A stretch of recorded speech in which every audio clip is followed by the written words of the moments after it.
show yourself sitting at your desk. I don't know. I aspire to be a douchebag personally, but All right. There's no openings. They're all full right now.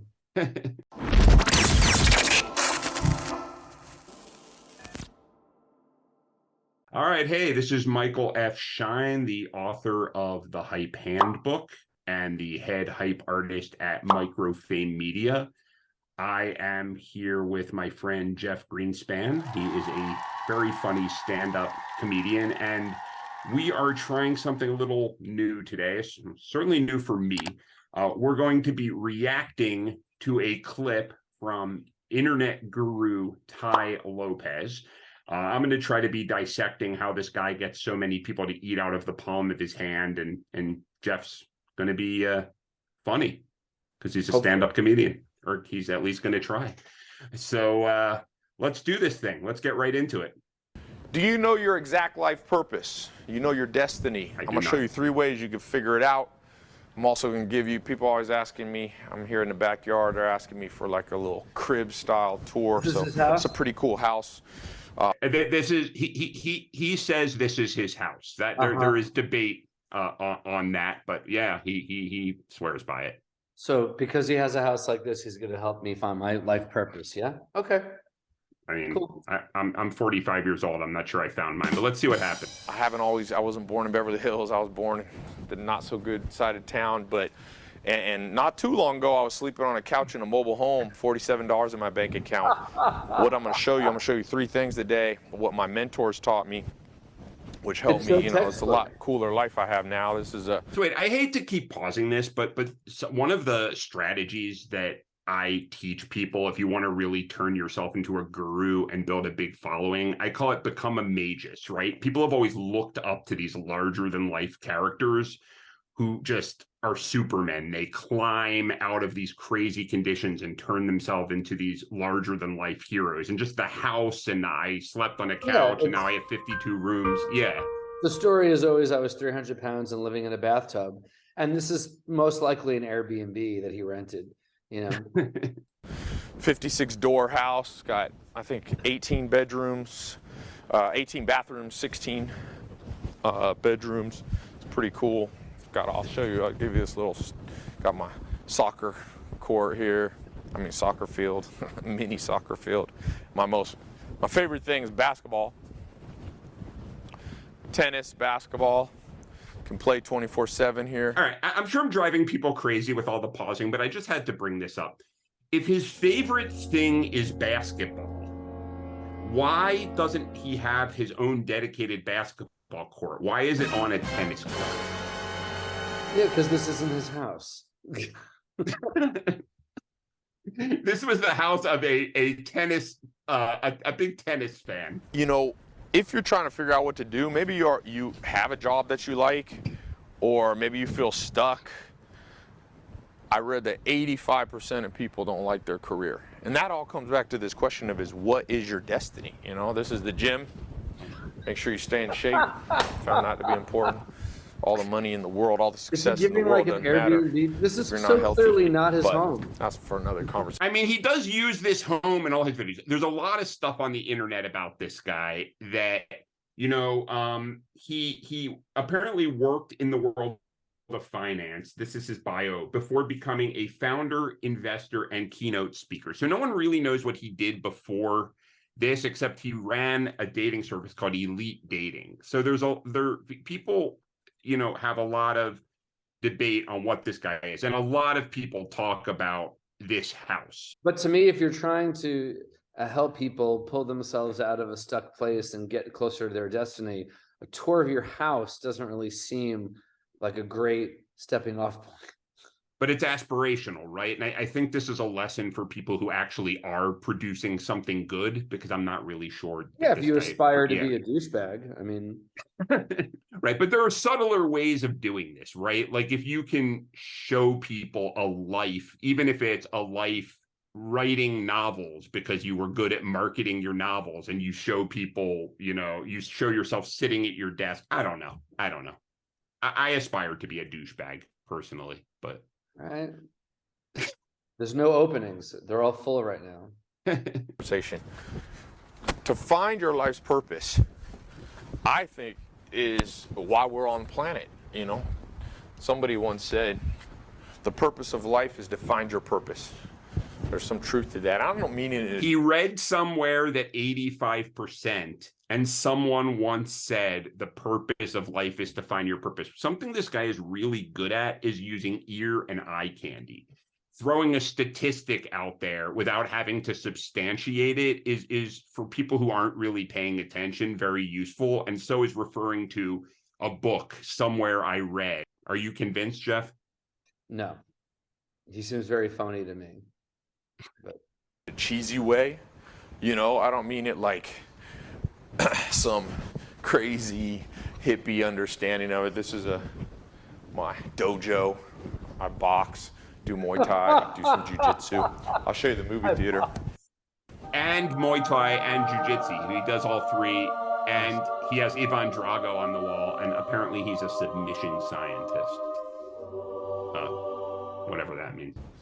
I don't mean it in a crazy sense. I mean having clarity in life, you know. And what I found in my life is when I was sleeping on that couch with no money, I felt lost and I felt hopeless. And the modern school system doesn't help you out. Our education system's in chaos. I wonder if he sells an educational program. A lot of people are out there saying that the school system is broken, right? So he's latched onto that. All of these kids with college debt, all of these kids who feel they weren't served. And there's this big gaping void because his fans are young and they're certainly not rich like him and don't become rich like him by and large, is my understanding.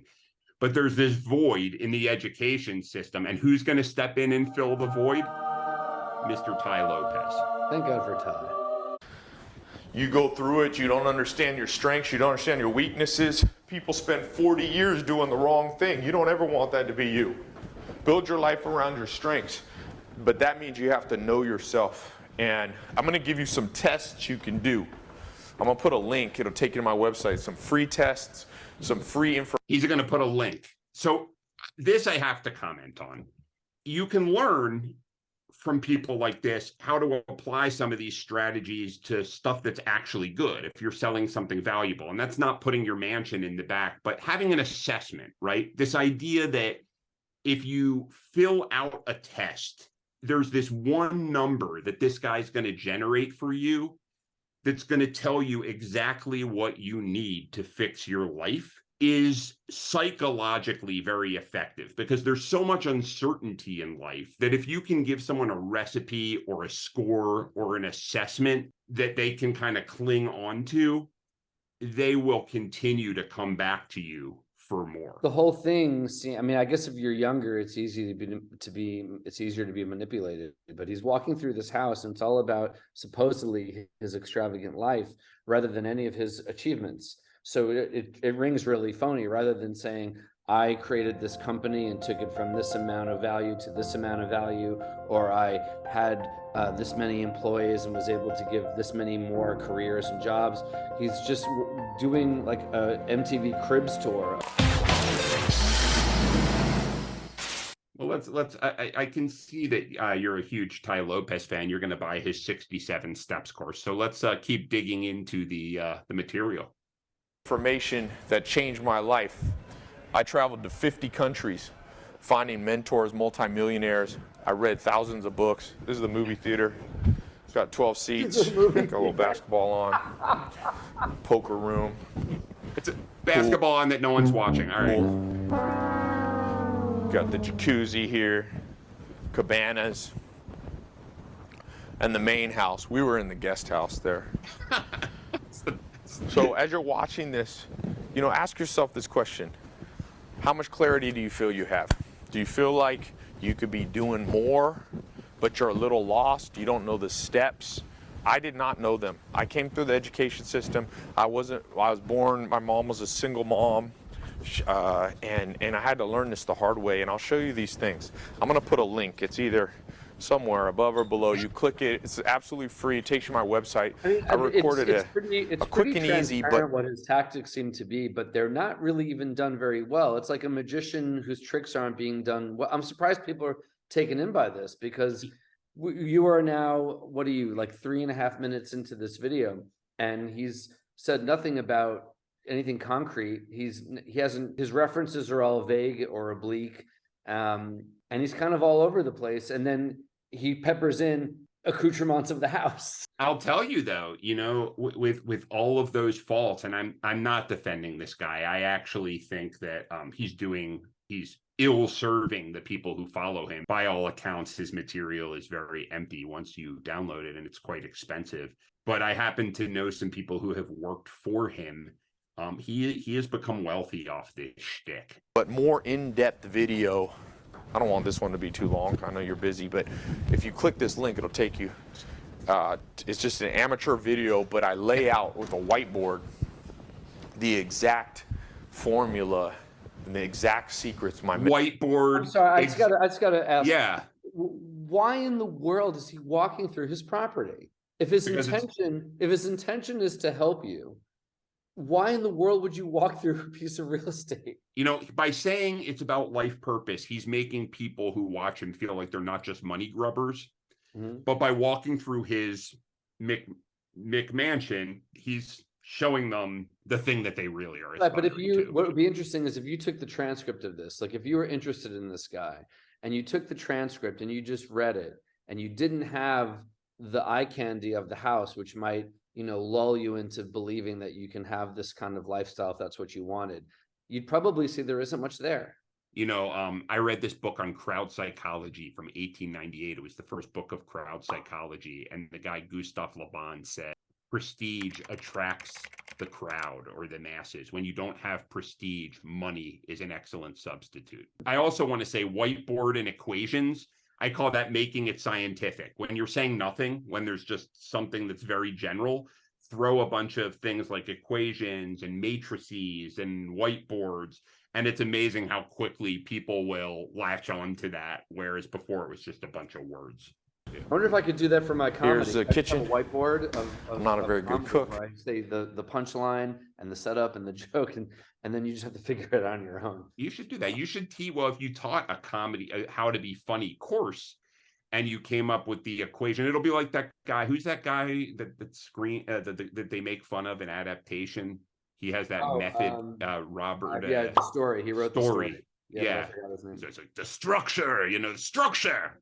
But that book actually has a lot of good. I know. A lot of good stuff to it. But so that's a great point. His book is good. His courses are, I believe, actually good. A lot of people have taken those courses and written good screenplays, but he's also he hypes it up very well too. He doesn't just say, "Hey, let me teach you like a creative writing class." He's broken it into this 6-step structure. So that's how you do it the right way. Use these human propensities to digest information and sell something good, not this nonsense. I'm not a very good cook, so I have a chef. That's the one thing I recommend. If you're not a good cook like me, spend some money on having help in the kitchen. All right, I'm gonna play that again because that's so perfect. Hold on. That's the one thing I recommend. If you're not a good cook like me, spend some money on having help in the kitchen. Got the garage.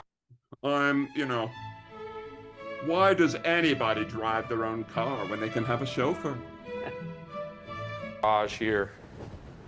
If you like fast cars, got a few fast cars in here. Lamborghini, Ferrari, Maserati. But my books, I love books.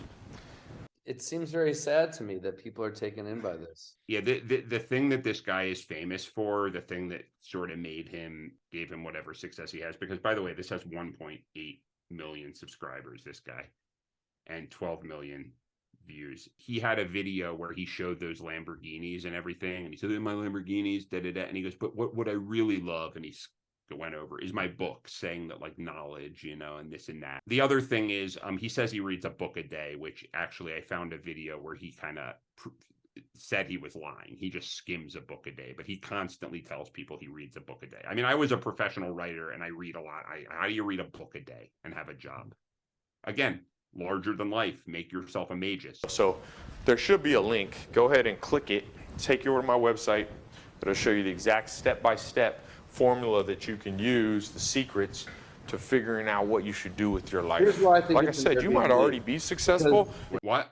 This is why I think it's an Airbnb, because if you have this much money, you'd have good furniture and good art. I mean, I don't like it, but are there people who like this kind of art and furniture? It doesn't look very lived in, you know, at the very least. Yeah, there's no personal yeah. effects anywhere, you know? Right, except for his books or whatever.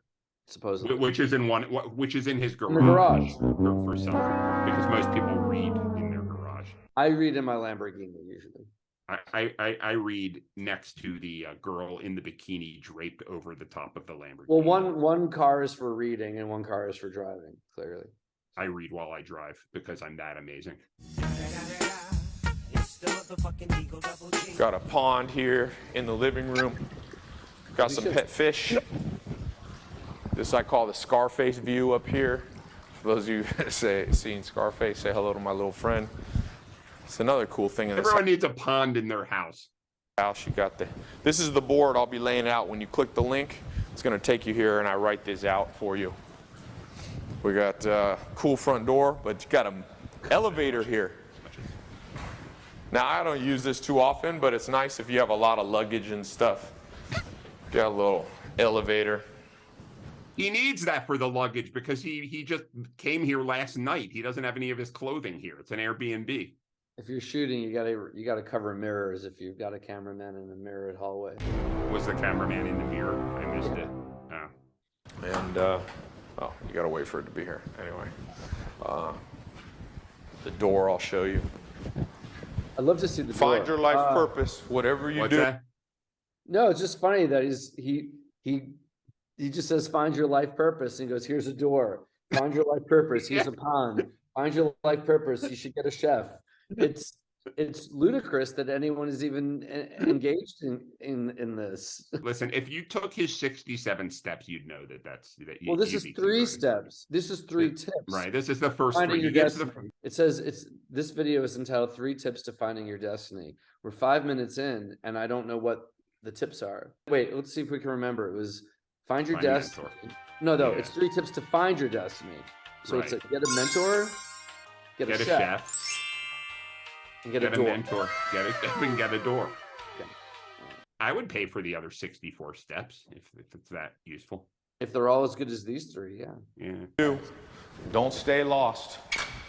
Got a little door and a big door. This door weighs like 600 pounds. Anyway, click the link. I'll see you in a second over on my website. Like I said, it's all free. You don't have to pay anything. And I'm gonna lay out right here 3 things. Click the link, and I'll see you over there in a second. Yeah, Tai Lopez. It seems really cheap. It's hard to. It's quite an achievement to look that cheap in such an expensive house. Well, listen, I would say that the takeaways are have something worth selling. But whenever I see someone who's getting tons and tons of people jacked up about their stuff, I try to say to myself, what can I reapply in an ethical way? And I would say figuring out those things that make you more unique or special than others and emphasizing that. I would say speaking very confidently without qualifiers. And I would say really using frameworks and structures, instead of just saying, hey, I can help you out. If you're selling a service, give it those 10 steps, give it those formulas, put some structure, but do it in the way that the story guy did, not to sell something real, not this. But yeah, you got to be careful out there. It's very clear to us, but he's got millions and millions of subscribers and views. All right. Well, listen, Jeff, where can people find you? I know you're doing some really great shows out there. You can find my comedy and my tour dates at thatguyimet.com. Even though we haven't met personally. If you've watched this, we can consider this a meeting. So go to thatguyimet.com and you can find all my socials and my comedy dates there. As for me, if you want to see a little bit more, or actually a whole lot more about how to break down what creates these sorts of followings and this sort of engagement that gurus like this use and how you can apply it for your own purposes, go check out the Hype Handbook. Published by McGraw-Hill. You can get it in Amazon or anywhere where books are sold. All right. There you have it. Tai Lopez.